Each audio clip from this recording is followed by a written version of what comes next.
Local Memphis Live. The trail for Shelby Farms Green Line is getting longer. That's right. We turn now to Rebecca Daly, who's standing by at Shelby Farms Park to tell us about the Green Line extension. Good morning, Rebecca. So what exactly is happening out there?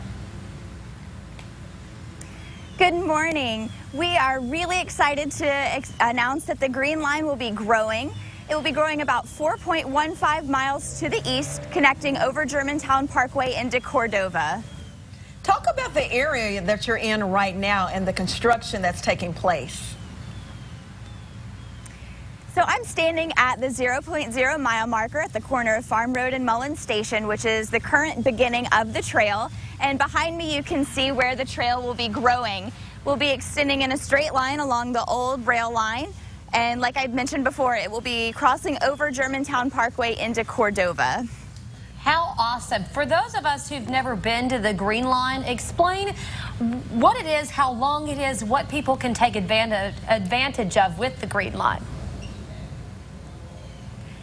So Shelby Farms Green Line is a 6.5 mile paved cycling and pedestrian trail, and it's a really cool project because what it did was it transformed an unused rail line into one of Tennessee's favorite cycling trails. And speaking of cycling, if it's great because go ahead.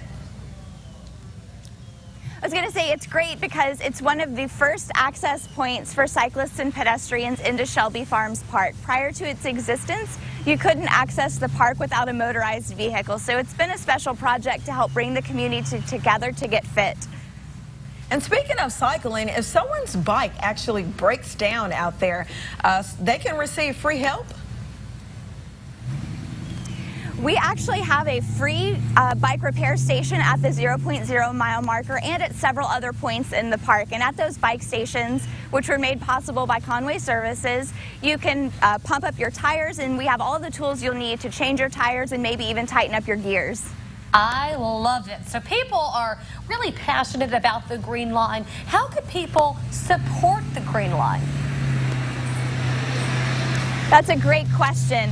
One of the biggest fundraiser we have for the Green Line annually is our Green Line Half Marathon, which is coming up in October. It's a 13.1 mile race through the park and on the trail, and all proceeds go toward the trail. And throughout the year, things like park membership and general donations also support the trail. What are some of the other projects that's going to be taking place out there?